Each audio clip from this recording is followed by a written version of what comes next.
Hello, welcome once again to Photography in 90 Seconds. In this episode, I want to talk about ISO. So there are three components to controlling the exposure of your image: shutter speed, aperture, and ISO. We know that shutter speed controls the duration of light that hits your sensor. Aperture controls the volume of light that hits your sensor. And ISO is a measure of the sensor's sensitivity.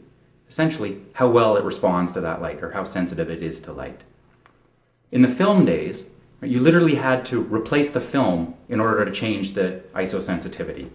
In the digital era, we're quite fortunate in that we can change the ISO by literally hitting a button. Now, on your digital camera, you've likely noticed that you can change the ISO settings from ISO 100, 200, 400, up to 1600, and on some newer cameras, even 3200 or 6400 ISO. There are a number of considerations when choosing the proper ISO setting for your image. Ultimately, you want to have the lowest ISO setting on your camera, like ISO 100 or ISO 200. This will give you the sharpest image, at least from the sensor perspective.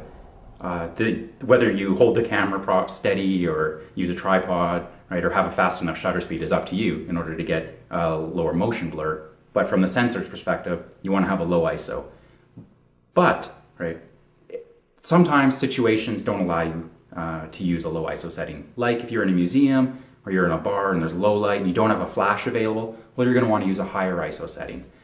Of course, there's a trade-off. The higher the ISO, the more noisiness or graininess introduced into your image. This will result in a bit of a lack of sharpness, but in the end, right, ultimately you just want to get the picture, and some people will add or want the noise for a particular aesthetic value. Okay, so let's look at an example. Here's my trusty music player. At ISO 3200, as you can see, there's quite a lot of noise. But if we drop the ISO down to 200, that noise pretty much disappears.